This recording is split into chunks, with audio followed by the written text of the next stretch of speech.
요즘 우리나라 기독교계를 생각할 때 다행스러운 것이 한 두 가지가 있다고 생각합니다. 그중 하나가 무엇인가 하면 우리 일반 교인들 안에 종교개혁 500주년에 대한 그 관심이 아주 높다 하는 사실을 볼 수가 있습니다. 어떻게 생각하면 마틴 루터의 종교개혁 500주년은 그냥 넘어갈 수도 있는 문제인데 교인들이 그것을 아주 심각하게, 아주 신중하게 받아들이는 것을 볼 수 있습니다. 그 이유를 생각해 보면 오늘 교회의 현실이 옛날 종교개혁 당시와 굉장히 비슷하지 않느냐. 목회자들도 많이 탐욕스럽고 또 교회도 많이 부패했기 때문에 개혁이 필요하지 않느냐, 이런 그 생각들을 많이 가지고 있는 것 같습니다. 그런 의미에서 보면 이 시편 80편은 종교 개혁하고 아주 관계가 깊은 그런 말씀입니다. 시편 80편 전체가 종교 개혁적인 의미를 가지고 있지만 13절에 보면 숲속에 멧돼지가 나왔다, 이런 말이 나오고 있습니다. 아니, 멧돼지하고 종교개혁하고 무슨 관계가 있는가? 13절에 보면 숲속에 멧돼지들이 상해하며 들짐승들이 먹나이다, 이런 구절이 나오는데 이 구절이 마틴 루터하고 관계가 아주 깊은 구절입니다.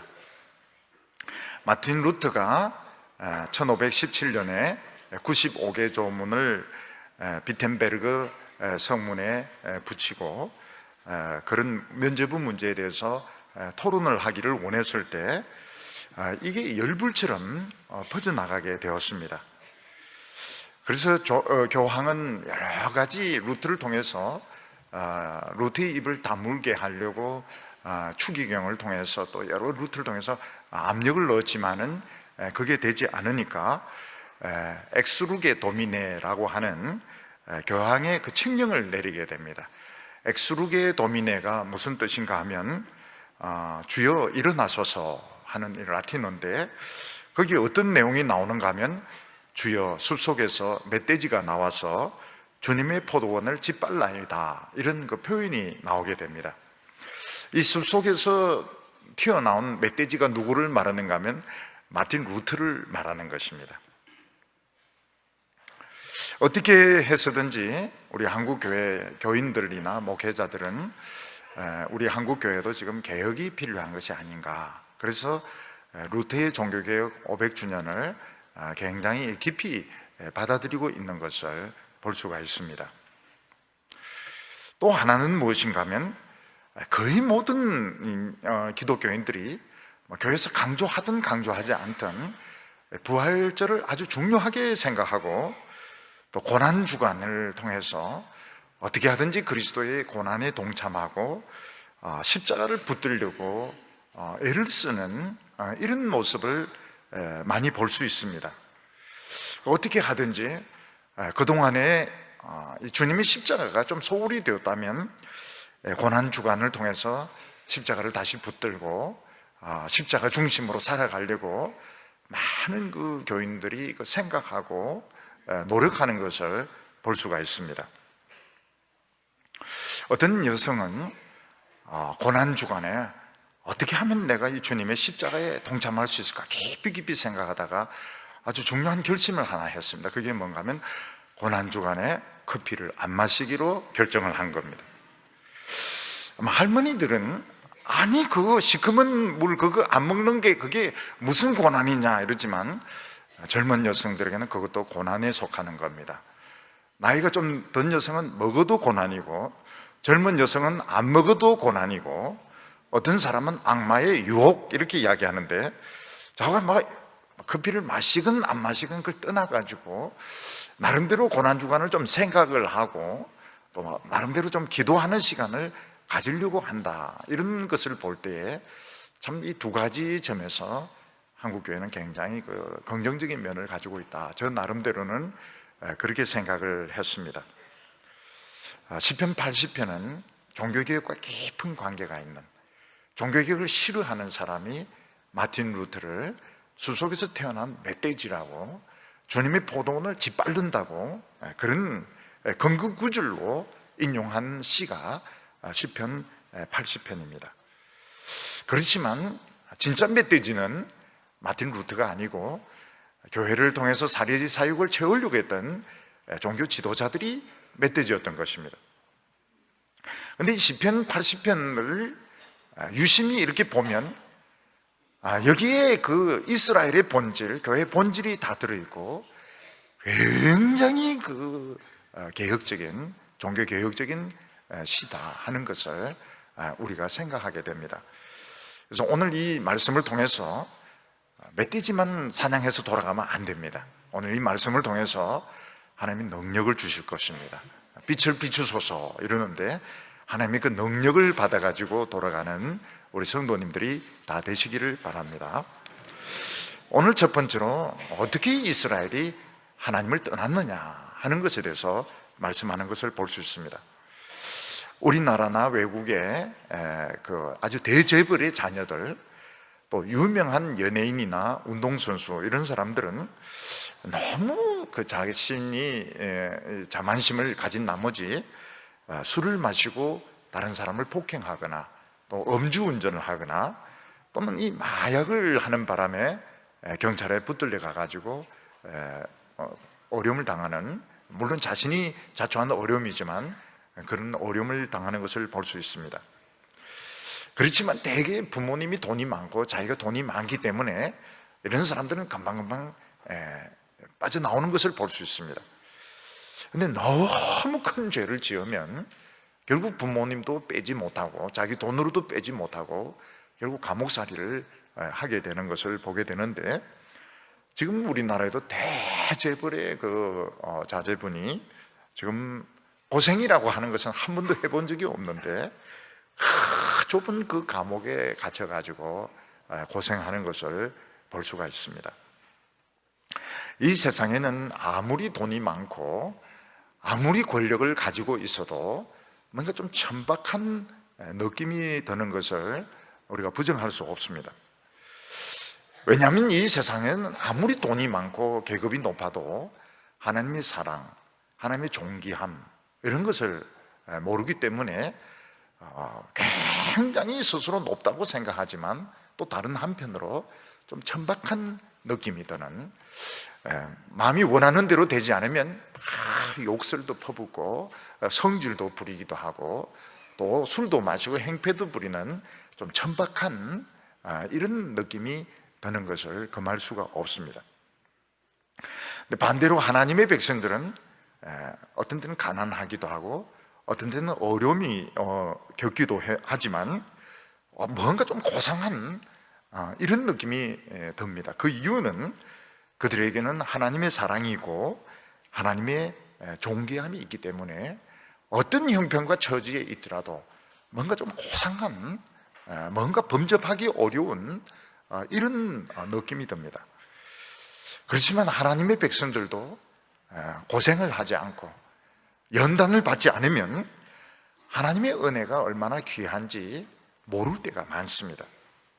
그때 하나님의 백성들은 천박해지게 되고 또 위기를 겪게 됩니다. 하나님께서는 이스라엘의 12아들 중에서 요셉을 참 사랑하셨습니다. 그리고 그 요셉의 자손들 하나님께서는 늘 1등을 하게 하시고 늘 재벌의 자녀 같은 이런 대접을 받게 하셨습니다. 이스라엘의 12지파 중에서도 특히 에브라임, 요셉의 아들 에브라임 항상 1등이었습니다. 그리고 자기가 2등 되는 것을 이해를 못했습니다. 왜 내가 2등을 해야 될까? 2등, 3등 하는 걸 이해를 못했습니다. 에브라임은 늘 1등이어야만 했습니다. 그러다가 이스라엘 백성들이 가나안 땅에 들어가서 에브라임 지파부터 이스라엘 백성들이 몽땅 하나님을 다 떠나게 됩니다. 오늘 1절 말씀 보면 요셉을 양떼같이 인도하시는 이스라엘의 목자여 귀를 기울이소서, 그룹 사이에 좌정하신 이여 빛을 비추소서. 하나님께서 이스라엘 백성들을 가나안 땅에 인도하실 때에 어떻게 인도하셨는가 하면 목자가 양떼를 인도하시듯이 그렇게 인도하셨다고 말씀하고 있습니다. 근데 여기서 하나님께서 이스라엘 백성들을 인도하시는데 누구를 인도하셨는가 하면 요셉을 인도하셨다고 말씀하고 있습니다. 여기 요셉을 인도하셨다고 하는 것은 물론 이스라엘을 대표하는 지파가 에브라임 지파고 에브라임 지파가 요셉의 아들인 의미도 있습니다. 그렇지만 또 다른 의미가 있습니다. 그게 뭔가 하면 하나님은 진짜 이스라엘 백성들을 요셉같이 만드시고 요셉같이 생각하셨다, 이런 뜻도 이 안에 들어있습니다. 하나님은 요셉을 참 사랑하셨습니다.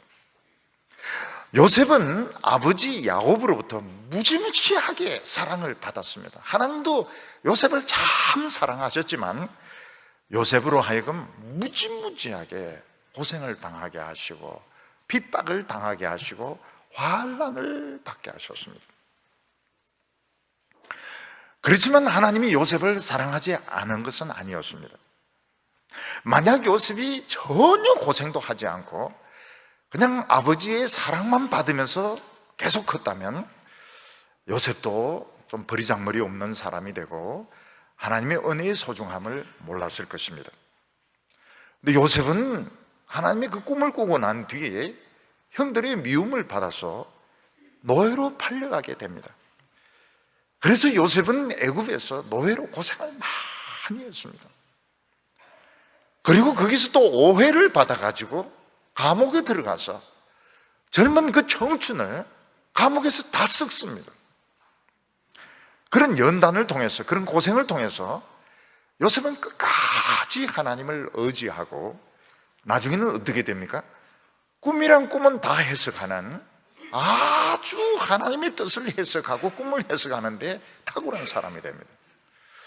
우리가 꿈의 해석 이러면 프로이드를 생각하고 융을 생각하고 그렇습니다.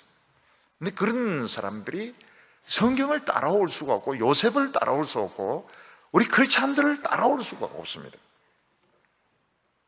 요셉은 꿈이란 꿈은 다 해석하고 하나님의 뜻은 다 해석하는데 정통한 사람이 됩니다. 그래서 7년 대흉년이 찾아왔을 때 애굽 사람들을 다 살리고 많은 가나안 족속들을 살리고 자기 형제들, 자기 조카들 다 살리는 이런 일을 하게 됩니다. 하나님은 이스라엘 백성들을 광야에서 40년 동안 실컷 고생시키신 후에 가나안 땅에 데리고 들어가는데 누구를 데리고 들어갔다고 말씀하시는가 하면 요셉을 데리고 들어갔다, 이렇게 말씀하고 있습니다. 그게 무슨 의미를 가지고 있습니까? 이스라엘 12지파 중에서 요셉의 자손들 에브라임과 므낫세가 중심적인 역할을 차지하고 있다, 이런 뜻도 있지만 사실 하나님께서는 이스라엘 백성들을 그 40년 동안 광야에서 연단하면서 요셉처럼 만들었던 것입니다. 오히려 요셉보다 훨씬 더 뛰어난 사람들로 만드셨습니다. 그 뜨거운 태양 그 불볕 더위 밑에서 그들은 제대로 먹지도 못하고 씻지도 못하고 그들은 교육의 교자도 받지 못했습니다. 교양의 교자도 그들은 알지 못했습니다. 그들은 문명의 혜택을 전혀 받은 적이 없습니다. 그렇지만 그들은 사실 요셉보다 더 위대한 사람이 되어 있었습니다. 얼마나 위대했는가 하면 하나님의 그 말씀을 정확하게 해석하고 그들은 요단강을 갈라서 가나안 땅에 들어가고 여리고성을 무너뜨리고 태양과 달을 머물게 할 정도로 능력을 가진 그런 백성들이 되어서 가나안 땅에 들어갔던 것입니다. 그래서 하나님께서 요셉을 데리고 가나안 땅으로 들어가셨다, 이런 말 속에는 이스라엘 백성들이 광야에서 고생은 무지무지하게 많이 했지만 요셉같이 애굽에서 노예 생활을 하고 감옥에 들어가서 죄수로 청춘을 보내고 이렇게 했지만 요셉이 정확하게 그 하나님의 뜻을 해석하는 능력을 가졌던 것처럼 이스라엘 백성들도 광야에서 연단받으면서 반석에서 생수가 터져 나오고 그들이 요단강을 가르고 태양을 머물게 할 수 있는 이런 능력의 사람들이 되어서 가나안 땅으로 들어갔던 것입니다. 그래서 이스라엘 백성들은 서로를 볼 때 어떻게 봐야 됩니까? 각자가 나름대로 이름을 다 가지고 있지만 마음속으로는 넌 요셉이다, 나도 요셉이다, 우리 다 요셉이다. 우리는 그 요셉이 젊은 시절에 그렇게 고생을 했지만 그 탁월한 그 식견, 탁월한 능력을 가졌던 것처럼 우리도 그런 사람이 되어서 가나안 땅에 들어왔다, 이런 생각을 했어야 된다는 것입니다. 오늘 우리 성도님들 중에서 보면 젊은 시절을 참 고생을 많이 하는 분들이 계세요. 또 나름대로 참 연단을 많이 받습니다. 그런 분들이 자기 자신을 뭐라고 생각을 해야 될까? 어떤 자상을 가져야 될까요? 난 지지리도 못났다, 고생 엄청나게 많이 했네, 나는 세상에서 실패했다, 이렇게 생각하지 않고 나는 요셉 같은 지혜를 가졌다, 나는 요셉과 같은 능력을 가졌다, 이렇게 봐야 되는 겁니다. 성도님들도 서로 볼 때 어떻게 봐야 됩니까? 요셉같이 봐야 되는 겁니다. 요셉같이 봐야 되고, 요셉 같은 이런 잠재적인 능력, 탁월한 시견을 가진 사람으로 봐야 되는 것이 옳은 것입니다. 근데 이스라엘 백성들이 가나안 땅에 딱 들어가고 나서는 어떻게 됩니까? 자기 자신을 굉장히 과소평가를 하게 되었습니다. 이스라엘 백성들이 가나안 땅에 들어가 보니까 가나안 땅은 너무 비옥했습니다. 그 사람들의 문화적인 수준이 엄청 높았던 것입니다.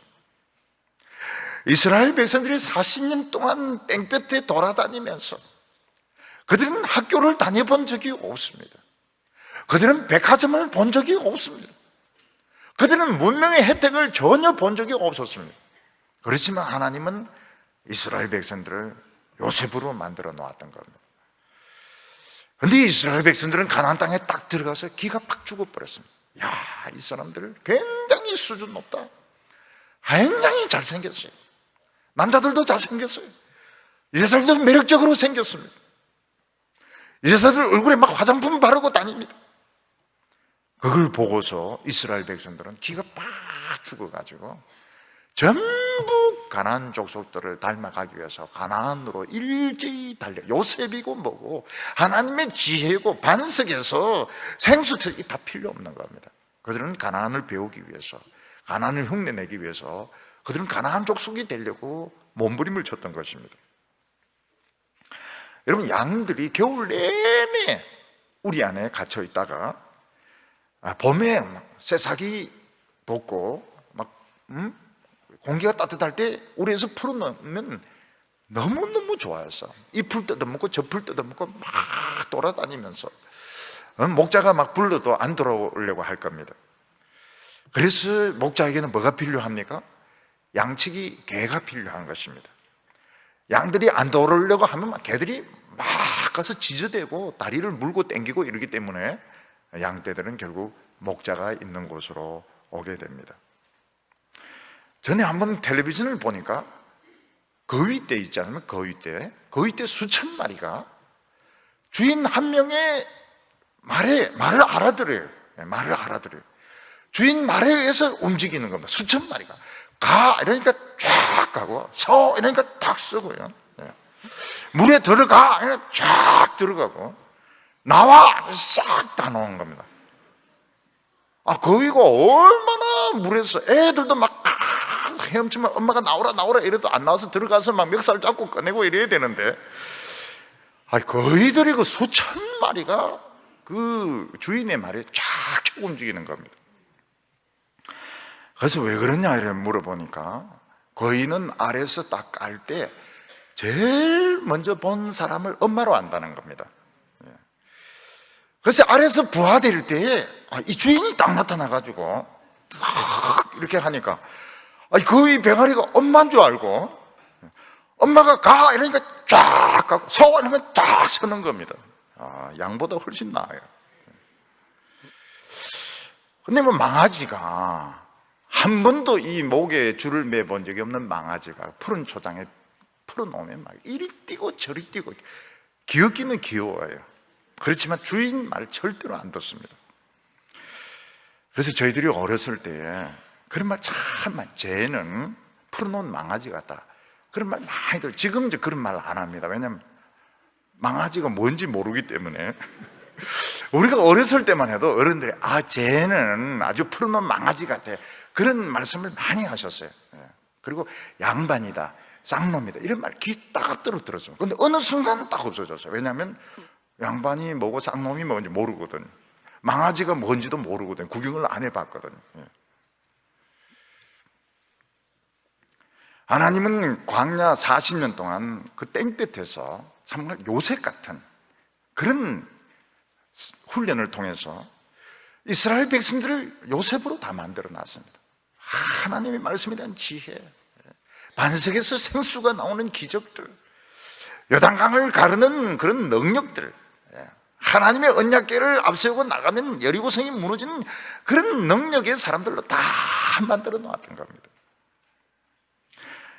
그렇다면 요셉이 가나안 땅에 들어가서 그 풍요를 봤을 때, 그 풍요 뒤에 있는 기근, 정신적인 기근, 정신적인 갈등, 정신적인 침체, 이것을 보고서 가나안 사람들을 책망을 해야 되는 겁니다.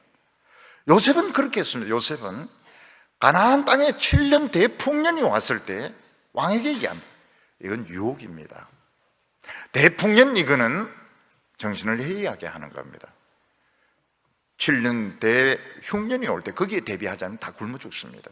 요셉은 어떤 눈을 가지고 이 풍년 뒤에 올 흉년을 보고 있었던 것입니다. 그러니까 이스라엘 백성들이 정말 요셉이라면 그 가나안의 풍요, 가나안의 높은 문화 수준, 가나안의 그 학식 뒤에 있는 그 정신적인 빈곤함, 그 죄, 하나님의 진노를 보면서 경고를 하고 주의를 주는 것이 옳았던 것입니다. 그런데 이스라엘 백성들은 가나안 땅에 딱 들어가자마자, 풍요의 맛을 보자마자, 돈 맛을 보자마자, 성공의 맛을 보자마자 풀어놓은 망아지처럼 이리 뛰고 저리 뛰면서 하나님께서 아무리 불러도 듣지를 않았던 겁니다. 아무리 불러도 그들은 돌아오지 않았습니다. 뭐 요셉이고 무슨 훈련 받았던 거 전부 다 그들은 과소평가를 했습니다. 그래서 이스라엘 백성들은 가나안 땅에서 성공을 합니다. 물질적으로 성공을 하고 문화적으로 성공을 합니다.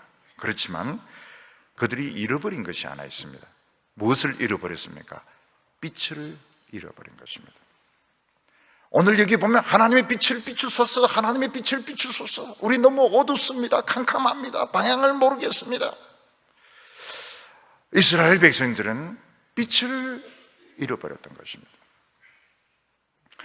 이스라엘 백성들이 망하고 유다 백성들이 망하고 포로로 끌려가서 많은 고생을 하면서 깨달은 것이 무엇인가 하면 이스라엘 백성들에게 중요한 것은 돈이 아니라는 겁니다.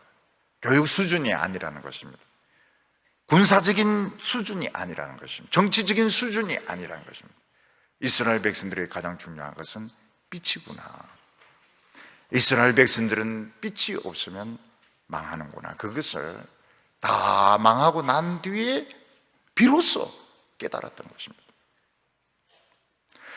예를 들어서 아주 화려한 배가 있습니다. 크루즈, 수천 명이 타는 큰 유람선이 있습니다. 근데 그 유람선 그 안에는 얼마나 움직이는 호텔입니다.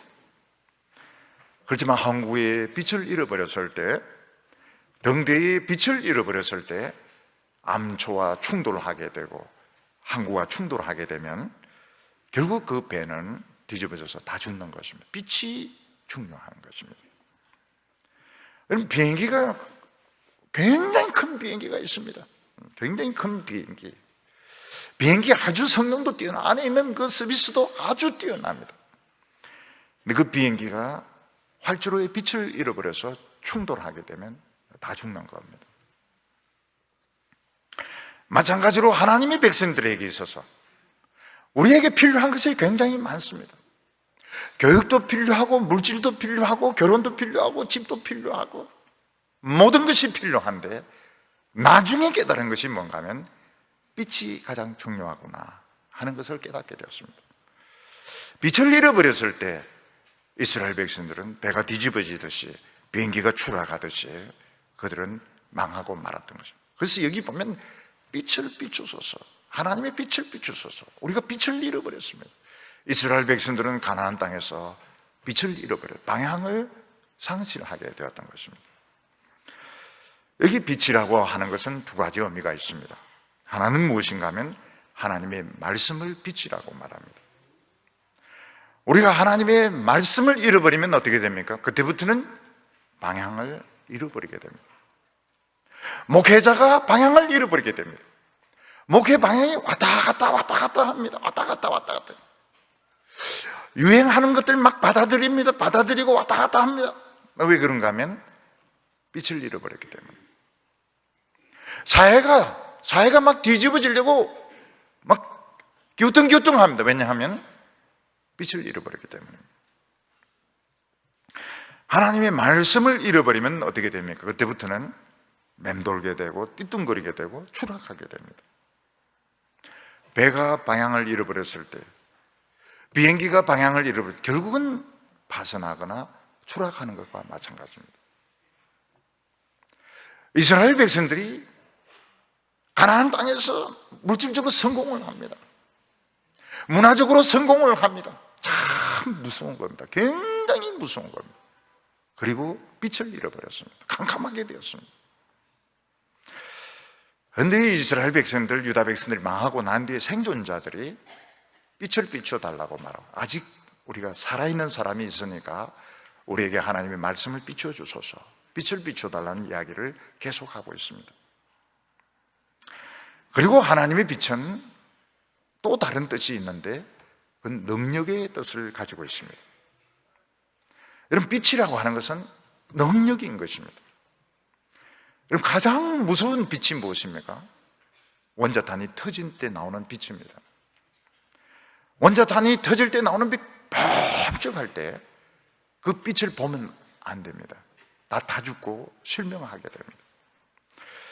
원자탄이 터질 때 번쩍하는 그 빛을 보면 안 됩니다. 그 빛에 노출되면 다 죽습니다. 그 빛은 굉장한 에너지를 가지고 있기 때문에 지하 벙커에 들어가서 그 빛이 비치지 않게 해야 됩니다.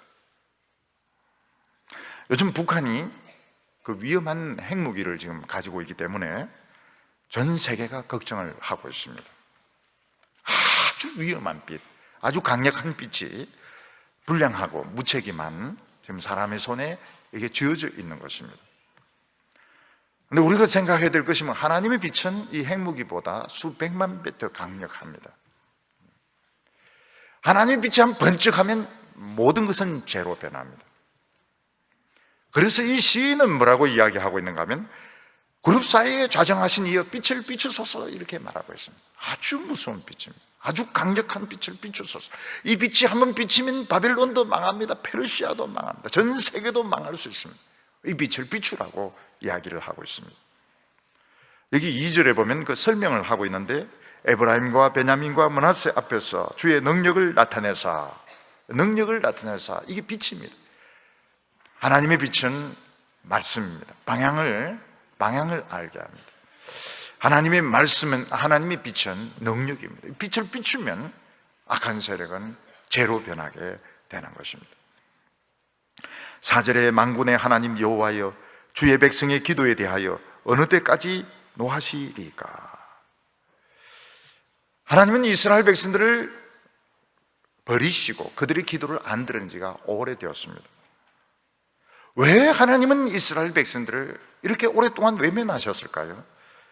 너무 철이 없어가지고 하나님이 자신들에게 주신 그 능력, 그 광야에서 주신 능력, 하나님께서 광야에서 요셉으로 만들어 주셔서 가나안 땅에 들어가게 하셨는데 그들은 그게 얼마나 대단한지 모르고 그냥 세상의 출세, 세상의 돈, 세상의 인기, 거기에 정신을 다 팔아먹고 있었기 때문에 하나님께서는 이스라엘 백성들을 돌아보지 않으셨던 것입니다.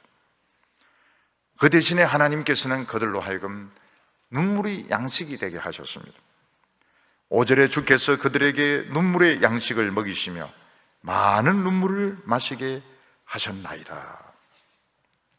사람이 잘 나가다가 성공하다가 망해서 밑바닥으로 내려가면 어떻게 됩니까?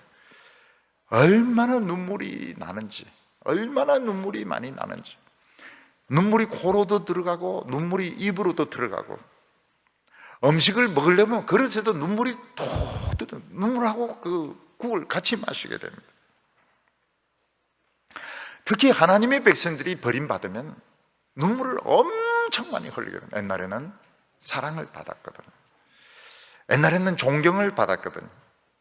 하나님의 백성이 한번 타락하고 버림받으면 어떻게 됩니까? 사랑, 존경 없습니다. 사랑, 존경 없습니다. 진짜 사람들이 얼마나 멸시하고 얼마나 미워하고 얼마나 삿대질을 하든지, 그 높은 자리에 있다가 밑바닥으로 한번 탁 떨어지고 나면 그때는 진짜 눈물이 그냥 바가지로 막 흘리면서 양식이 되어서, 입만 벌리면 눈물이 입으로 들어가고 코로 들어가고 눈물이 양식이 되는 것입니다. 지금 우리나라에 그런 사람들을 많이 보고 있지 않습니까? 그렇게 높은 자리에 있었고 권력의 실세였습니다. 다른 사람들 꼼짝 못합니다. 꼼짝 못해요. 공무원들 꼼짝 못합니다. 대학교도 꼼짝 못합니다. 기업도 꼼짝 못합니다. 그런데 한순간 딱 몰락하면서 쇠고랑을 딱 차는데 얼마나 욕을 하는지 몰라요. 얼마나 욕을 하는지 몰라요. 텔레비전 카메라에 대놓고 그냥 뉴스에서 욕을 하죠. 뉴스 해설에서 욕을 하죠. 그 다음 잠깐 뉴스에서 또 욕을 하죠. 신문에 사설에서 욕을 하죠. 쥐구멍에라도 들어가고 싶을 정도로 세상의 사람이 한번 몰락을 하게 되면 이렇게 욕을 퍼부어도 그렇게 모든 사람들이 적개심을 품도록 그렇게 만들어 놓습니다. 하나님의 말씀을 잃어버린 종들, 지금 잘 나가고 있고, 하나님의 말씀을 잃은 성도들 잘 나가고 있지만 그렇게 됩니다. 무서워해야 됩니다. 굉장히 무서워해야 됩니다.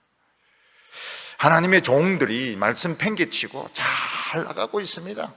무슨 총회에 나가서 거들먹거리고 인터뷰하고 이렇게 됩니다. 이렇게 됩니다. 얼마나 멸시와 천대를 받는지 몰라요. 우리가 이것을 미리 막을 필요가 있습니다. 하나님의 백성들은 미리 대비하는 것이, 욕심이 잉태한 적 죄를 낳고 죄가 장성한 적 사망을 낳나, 딱 나와 있지 않습니까? 공식이 딱 나와 있습니다. 욕심을 부리면 결과는 사망입니다. 결과는 사망이에요. 남들은 어떻게 하든지 참 하나님 무섭고요. 하나님 말씀 무섭고, 현실은 인정사정 봐주지 않습니다. 인정사정 봐주지 않습니다. 이스라엘 백성들이 망하지 않으려면, 하나님의 백성들이 지금 망하지 않으려면 어떻게 하면 요셉의 그 본질을 찾아야 되는 겁니다. 그 화려한 것 뒤에 있는 부패와 화려한 것 뒤에 있는 그 비참함, 그걸 봐야 되는 겁니다. 지금 그 애굽 사람들이 7년 풍년이 왔을 때 양식을 처치 못해가지고 버리고 그걸 술 만들고 막 베레벨 짓을 다 합니다. 요셉은 그렇게 하지 말라 그래요.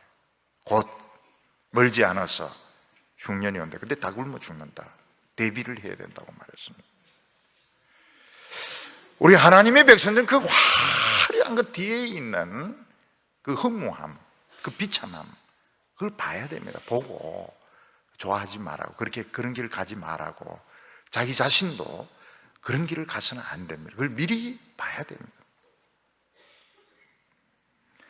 여러분, 우리가 아무리 부자가 되고 아무리 유명해지고 아무리 높아져도 하나님의 말씀하고 이거를 바꿀 수가 없어요. 하나님의 말씀에 하고 이 가치를, 하나님의 말씀이 우스워진다면 빛을 잃고 있는 겁니다. 빛을 잃고 있고 이것은 방향을 잃고 있는 겁니다. 오늘 크게 두 번째로는 포도나무가 무엇을 오해했느냐 하는 것입니다.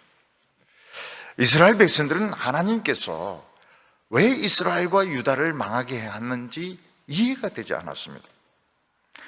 하나님께서는 애굽 땅에서 별 볼 일 없는 포도나무를 하나 가지고 오셔서 가나안 땅에 이식을 시키셨습니다.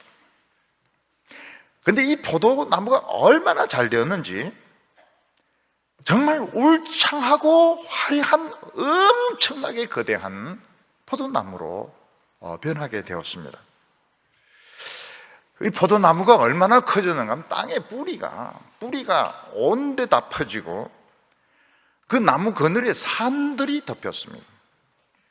가지가 얼마나 굵은지 백향목 같았다고. 포도나무 가지가 백향목 같았고 그 가지가 바다를 넘을 정도로 그렇게 울창했습니다. 유브라데 강과 나일 강에 닿을 정도로 그렇게 포도나무가 커지게 되었습니다. 근데 하나님께서는 이 포도원 울타리를 다 파괴시켜서 아무나 와서 포도를 다 따가게 하시고, 그리고 엑스루게 도민에 주여 일어나소서, 그 칙령에 나오는 유명한 말, 멧돼지가 나와서 주의 포도원을 짓밟았나이다. 어떻게 그 멧돼지가 숲에서 나와서 하나님의 포도원을 짓밟게 할 수 있느냐 하는 겁니다.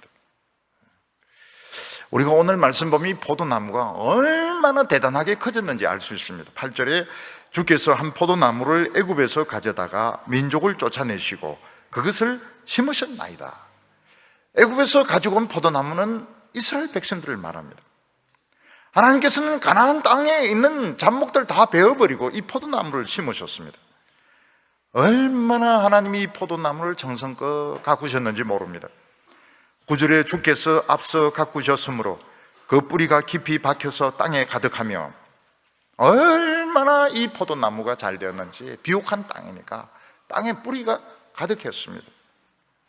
10절과 11절 보면 그들이 산들을 가리고 그 가지는 하나님의 백향목 같으며 그 가지가 바다까지 뻗고 넝굴이 강까지 미쳤거늘. 포도나무가 얼마나 큰지 포도나무가 아닙니다. 백향목인 줄 알았어요. 백향목같이 가지가 굵고 나무가 컸습니다. 그리고 얼마나 가지가 뻗어나갔는지 바다를 건너고 강까지 미쳤다고 말하고 있습니다. 그러나 하나님은 이 포도나무를 중요하게 생각하지 아니하셨습니다. 거의 폐품같이, 쓰레기같이 하나님은 취급을 하십니다. 12절과 13절 보면 주께서 어찌하여 담을 허시사 길을 지나가는 모든 이들이 그것을 따게 하셨나이까. 숲속의 멧돼지들이 상해하며 들짐승들이 먹나이다. 하나님께서는 이 포도원을 소중하게 가꾸는 것이 아니고 담을 다 허물어 버리고 그냥 지나가는 사람들이 아무나 다 따먹게 하고 멧돼지가 나와가지고 이 포도나무 기둥을 찢고 짓밟도록 하셨다는 것입니다. 더 비참한 것은 배임을 당하고 불살라버립니다. 16절에 그것이 불타고 배임을 당하며 주의 면책으로 말미암아 멸망을 당하오니. 왜 하나님께서는 이 크고 멋진 포도나무, 이 엄청나게 커진 이 포도나무를 하나님께서는 그냥 아무 가치 없는 나무로 취급하셔서 울타리도 없애버리고 아무나 따가게 하시고 멧돼지가 짓밟게 하시고 그냥 베어서 땔감으로 쓰게 하셨을까? 왜 하나님은 이 크고 잘생긴 포도나무를 이런 식으로 하나님은 폐기하셨을까? 그것은 포도나무가 크고 잘생겼기 때문에 그런 것입니다. 무슨 말인가 하면 포도나무는 크고 잘생겼기 때문에 가치 있는 포도나무가 아닙니다. 원래 포도나무는 보잘것없습니다. 가지도 비틀어지고 줄기도 비틀어지고, 줄기가 얼마나 힘이 없는지, 백향목은 무슨 백향목입니까? 나무로 받쳐주지 않으면 서있지도 못하고 부러지는 그런 형편없는 나무가 포도나무입니다. 보잘것없습니다. 근데 거기에 맺히는 열매는 어떻습니까? 너무너무 당도가 있고 너무너무 상큼하고 너무 맛있고, 그렇기 때문에 포도나무인 겁니다. 그래서 포도나무는 커지고 백향목같이 되면 이건 실패한 겁니다. 이건 아무 가치가 없어요. 포도나무는 작아야 되고 바닥을 겨야 되고 가지는 형편없어야 되고, 또 거기다 또 가지를 쳐야 되고, 꽃봉오리 잘라야 되고, 형편없이 만들어야 포도가 맺히는 겁니다. 여러분, 이 집에서 난이나 이걸 키울 때 거름을 많이 주면 안 되는 것들이, 물도 많이 주면 안 됩니다. 왜냐하면 뿌리가 썩어버리기 때문에. 물도 그냥 가다가 한 번씩 주고, 거름도 잘 주자. 이렇게 해야 살아남는 이런 그 나무들이 있습니다. 포도나무가 그렇습니다. 포도나무가 너무 커지고 가지가 굵어지고 그러면 열매가 안 맺힙니다. 하나님께서는 포도나무에게 뭘 원하셨습니까? 작아지기를 원하셨고 보잘것없이 되기를 원하셨던 겁니다. 장가지 다 잘라버리고, 너무 성공하지 말고, 너무 행사 같은 거 그런 거 하지 말고, 정말 보잘것없이 하나님 말씀 먹고 기도하고 이러면 어떻게 됩니까? 이상해요. 열매가 맺혀요. 근데 딱 맛이 납니다. 맛을 한번 먹어보면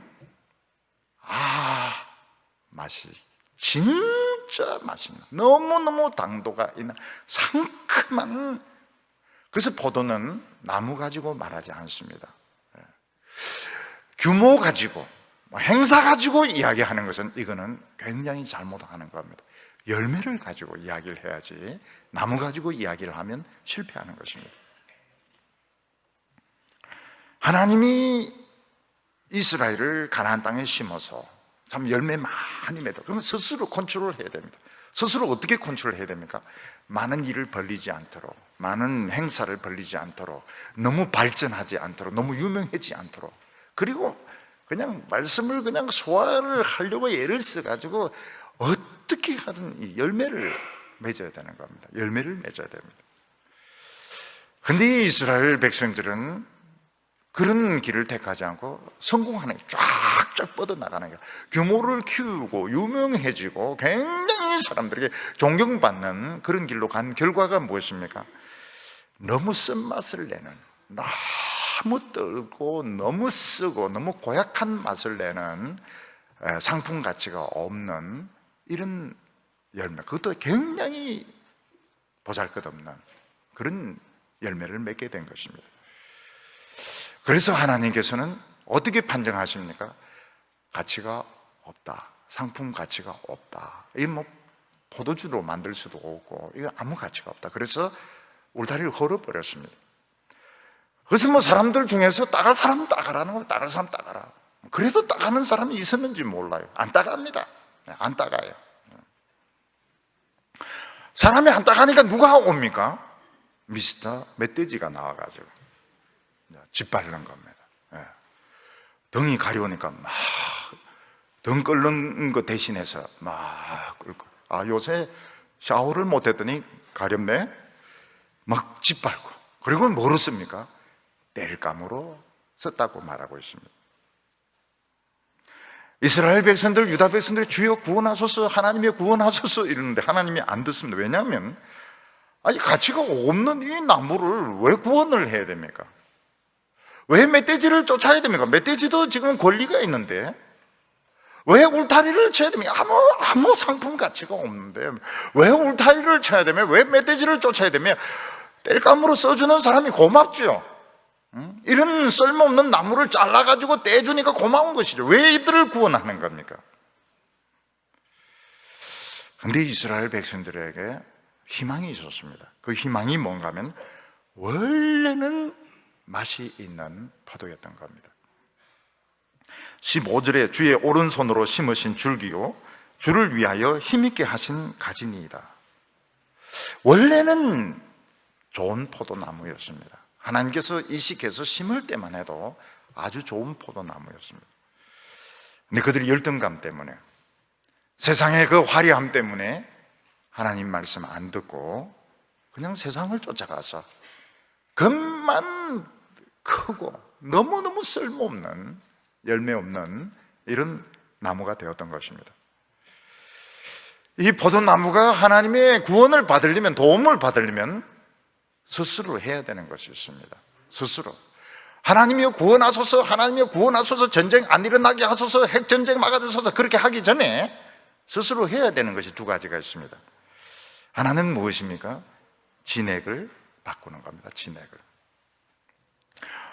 원래 이 맛을 되찾으면 진액을 되찾아야 되는데, 이 이스라엘 포도는 세상물을 너무 많이 먹은 거예요. 세상물을 많이 먹은 겁니다. 여러분, 학교 다니고 회사 다니고 친구 사귀고 그러면서 물을 먹습니다. 물을 먹어요. 물을 먹습니다. 어떤 학교는 막 외모를 막 꾸미는 이런 학교가 있는가 하면, 어떤 학교는 술을 많이 마시는 그런 학교가 있고, 어떤 학교는 막 지적인 그런 오만에 빠지게 하는 그런 학교도 있고, 물을 먹는 겁니다. 물을 먹어요. 이스라엘 백성들은 세상에 물을 너무 많이 먹은 겁니다. 그래서 우리는 어떻게 해야 됩니까? 물을 안 마셔요. 어딜 가도 물을 안 마십니다. 물을 생전 안 마셔요. 왜냐하면 물들까 싶어가지고. 물들까 싶어서.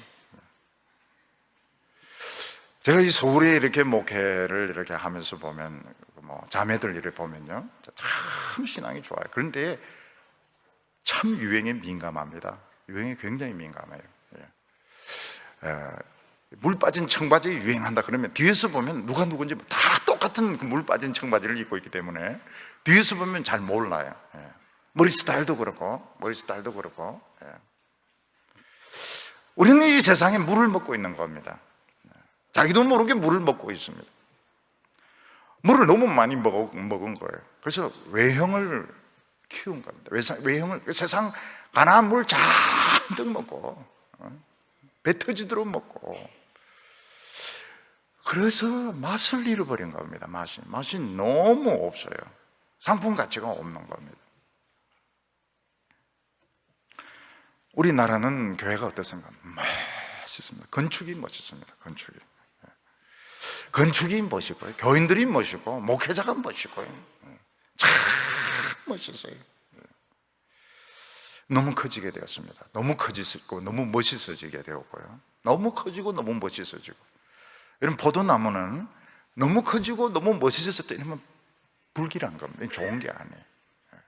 좋은 게 아니에요. 못났다, 볼품없다. 이게 오히려 좋은 겁니다. 우리나라 교회가 얼마나 커지게 되는가 하면 10,000명이 넘는 교회가 수두룩하고요.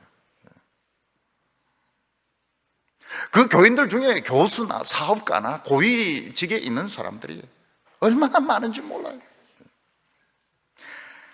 여러분, 교인들의 욕구나 수준이 얼마나 높은가 하면요, 여러분, 어떤 목사도 못 견뎌냅니다. 교회들마다 교인들의 욕구나 수준이 얼마나 높은가 하면 어떤 목사도 못 견뎌내고 쫓겨납니다. 앞으로 더 그럴 겁니다.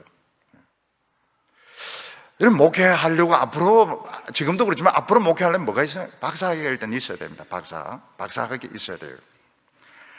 그리고 말을 거의 개그맨처럼 해야 됩니다. 개그맨처럼. 그러다가 사업의 재주가 있어야 됩니다. 비즈니스를 많이 해야 돼요. 그리고 지적으로 아주 학자 수준이 돼야 됩니다. 학자 수준이 돼야 되고, 정치력이 있어야 됩니다. 그리고 잘생겨야 됩니다. 어느 정도 잘생겨야 됩니까? 거의 배우들보다 더 잘생겨야 됩니다. 그렇게 해도 위험해요. 앞으로는 목사가 그냥 웬만하면 다 쫓겨난다고 보면 좋습니다. 앞으로 한국교회 베드로가 와서 목회를 하면 어떻게 됩니까? 무식해서 쫓아냅니다. 사도 바울이 와서 목회하면 쫓아냅니다. 왜냐하면 못생겼기 때문에. 로이드 존스 가서 설교하면 어떻게 됩니까? 쫓아냅니다. 너무 오래 하고 성경만 죽으라고 파고. 스펄전이 오면 쫓아냅니다. 왜냐하면 대학 안 나왔거든요. 학위가 없거든요. 그래서 앞으로는 목회하려고 하면 팔방 위인이 와도, 지금 벌써 그렇습니다. 지금 벌써 못 견뎌내요. 저는 분명히 말하면 그런 교회는 빨리 나오는 게 좋아요. 교인이 그 정도로 수준이 높고 그 정도로 잘났으면 그 있을 필요가 없습니다. 그것을 월급 받고 자리 지키고, 교회에서는 나가라 그리고 목사는 안 나갔다 그러고 다 안타까워요. 둘 다 안타까워요. 그 오래 붙어 있을 필요가 없어요.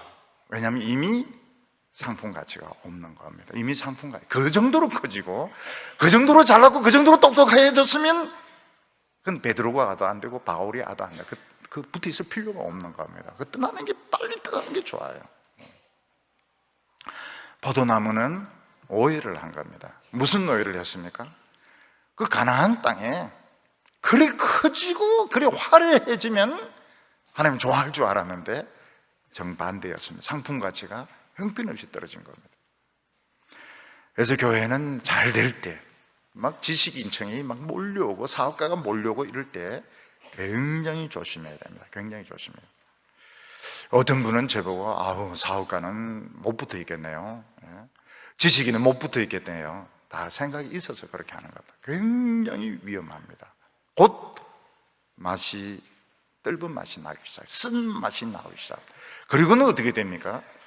하나님이 울타리를 치워버려가지고 결국은 땔감으로 멧돼지들이 짓밟는 곳으로 포도나무가 오해를 한 겁니다.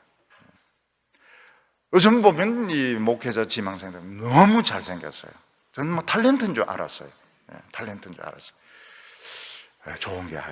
좋은 게 아니고 너무 멋있게 교회 꾸려가고 이런 거 다 좋은 거, 상품 가치가 하나님의 눈에는 상품 가치가 없습니다. 오해를 한 겁니다. 포도나무가 스스로 좀 못나지고 포도나무가 스스로 다 잘라버리고 할 수 있는 거 다 잘라버리고 몽탕연필이 되어버리고 그때 어떻게 됩니까? 맛이 나옵니다. 이걸 반대로 생각했던 겁니다. 오늘 이게 세 번째로 이스라엘 백성들이 그리스도를 생각하면서 되살아나기 시작합니다. 포로로 붙들려가고 종으로 팔려갔던 이스라엘 백성들, 유다 백성들이 하나님의 축복을 잃어버리고 난 후에야 얼마나 소중한 것이 자기에게 있었는지 비로소 깨닫기 시작했습니다. 이스라엘 백성들이 가졌던 그 예배, 이스라엘 백성들이 가졌던 그 성전, 그 율법의 말씀들, 그 찬양들, 너무너무 귀한 것이었습니다. 저는 이제 우리 교회에서 뭐 이 특송도 하고 이러면 이제 또 들어보거든요. 들어보면 놀라워요. 여성 중창도 놀랍고 피아노도 놀랍고 바이올린도 놀랍고 참 합창도 놀랍고 행복해요. 너무너무 행복해요. 야, 이런 찬양. 노래를 탁 들어보면 그 음색이 있지 않습니까? 음색이 이제 이게 얼만큼 이 연습을 했으면 얼마나 이 수준이 있는가, 이 음색이 이야기를 하거든요. 참 행복하다. 너무너무 행복하다. 이스라엘 백성들은 그 있을 때는 그걸 몰랐던 겁니다. 그 찬양이 얼마나 좋은 찬양인지, 그 율법의 말씀이 얼마나 대단한, 그 성전이 얼마나 위대한 성전인지 몰랐던, 다 제 뜻미로 변하고 난 뒤에 보니까 우리가 엄청난 복을 가지고 있었는데 미쳤어. 우리가 미쳤구나. 마틴 루트가 쓴 그 책 중에 탁상담화라는 이런 책이 있습니다. 이 탁상담화는 뭔가 하면 식사 시간에 그 집에 하숙생이 있었습니다. 하숙생 아무래도 생활비가 좀 모자라니까요. 그 부인이 그 하숙생을 쳤어요. 하숙생을 치고 돈을 또 받았습니다. 그래서 부인을 안주하는 사람이 있었어요. 근데 이 부인이 굉장히 그 생활력이 강한 사람입니다. 그래서 하숙생도 치고 또 신학생도 거기에 있고, 그 사람들이 식사를 하면서 마틴 루터가 이제 이야기를 하는 겁니다. 뭐 이런저런 이야기를 하면 딱 들어보니까 굉장히 가치가 있는 겁니다. 밥도 안 먹고 그걸 이제 다 적는 거예요. 다 적어요. 루터가 적지 마라 이래도 적지 마라는 말까지 다 적는 것입니다. 나중에 이게 이제 책으로 된 겁니다. 책으로. 그게 탁상담화라는 책인데, 영국에 이제 넘어가게 되는데, 영국에서 이게 막 많은 사람들이 이제 읽으려고 하니까 영국 왕이 루터 책, 특히 탁상담화는 다 불사르라. 한 권의 책이라도 있으면 처형을 하겠다.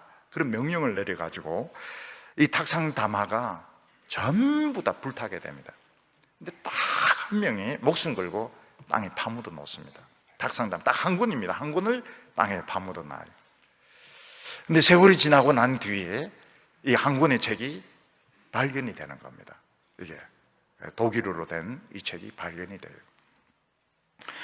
그래서 이제 그 캔터베리 주교하고 이제 이야기를 합니다. 이거를 출판을 해야 되지 않냐, 번역을 해야 되냐. 그거 번역하는데 시간이 오래 걸립니다. 근데 그게 번역에 이제 성공을 해가지고 영국에서도 베스트셀러가 되게 됩니다. 닭상담화, 닭상담화가. 그러니까 그 책 한 권도 그냥 우리 보기에는 별거 아니고 우리 다 아는 겁니다. 읽어보면 다 아는 겁니다. 그렇지만 그 한 권의 그 책이 살아남기 위해서 얼마나 그 목숨 건 이런 희생과 헌신에서 그걸 또 번역을 하는데 굉장히 희생을 치르고 그걸 번역을 한 겁니다. 제 책꽂이에 딱 있어요. 여러분도 안 사도 됩니다. 제가 다음에 이야기해 줄 테니까요. 독일인데 진센 돌프라고 하는 사람은 오래된 이 기독교 서적을 찾기 위해서 전 세계를 돌아다닙니다. 전 세계를 돌아다니는데 별로 가치 있는 걸 발견하지 못했어요.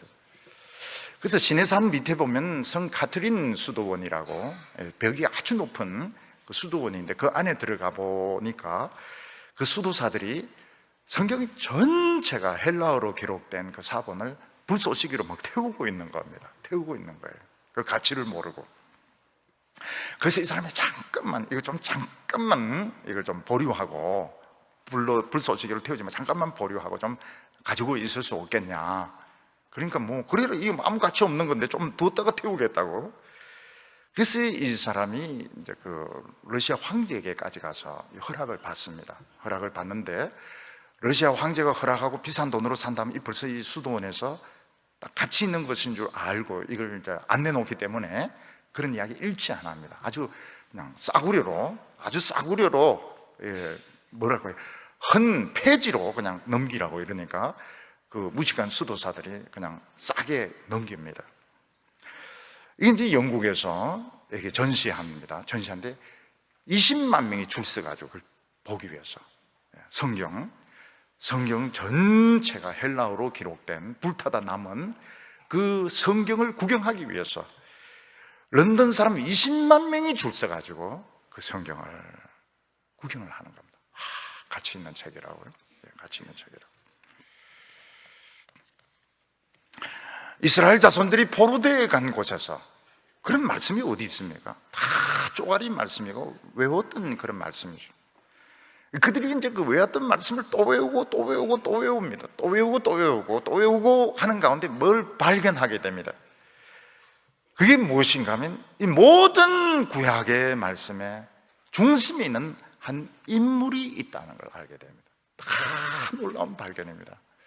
그걸 애당초 발견했던 사람이 있습니다. 다윗입니다. 다윗이 그걸 발견했는데 오랫동안 사람들이 그걸 모르고 있었어요. 그러다가 포로되어 간 곳에서 중심인물, 하나님 말고 또 중심인물이 있다는 걸 알게 됩니다.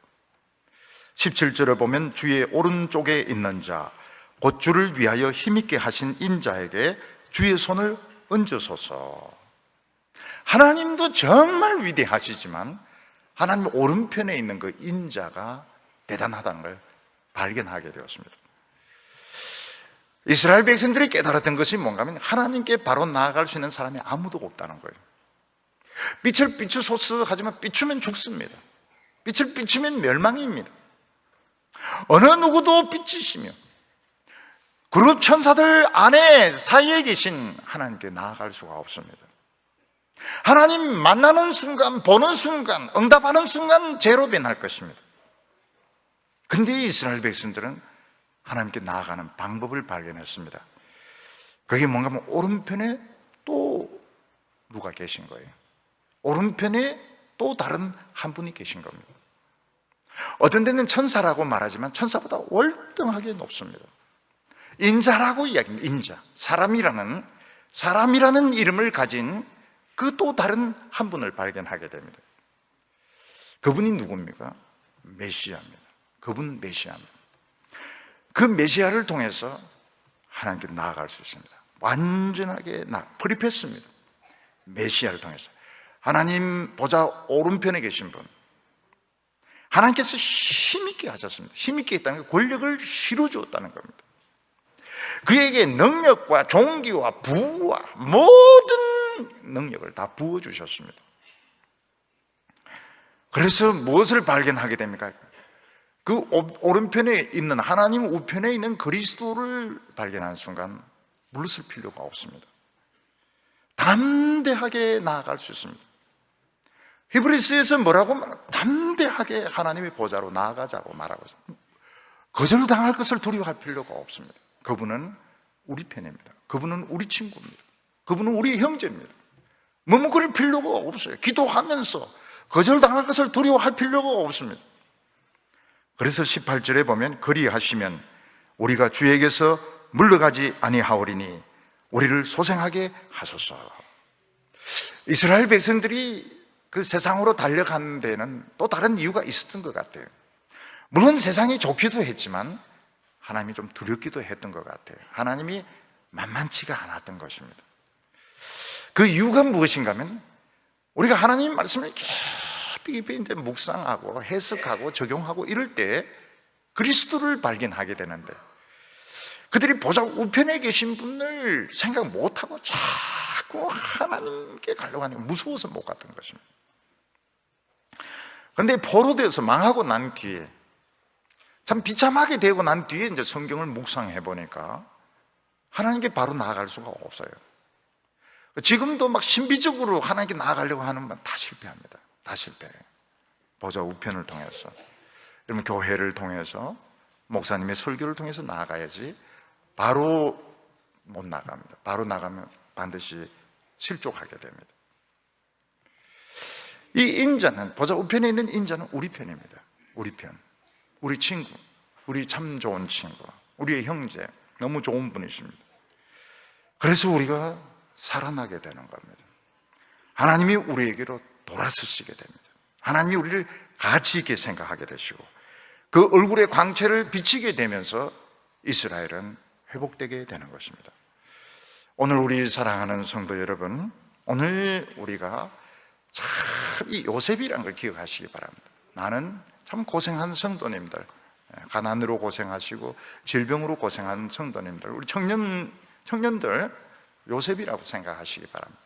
그리고 포도나무같이 오해하지 마시기를 바랍니다. 교회가 커지고 유명해지고 높아지고 실수하는 겁니다. 절대로 그렇게 하면 맛있는 열매를 맺을 수가 없습니다. 보좌 우편에 계신 그리스도 붙들면 얼마든지 하나님께 나아갈 수 있습니다. 기도하겠습니다.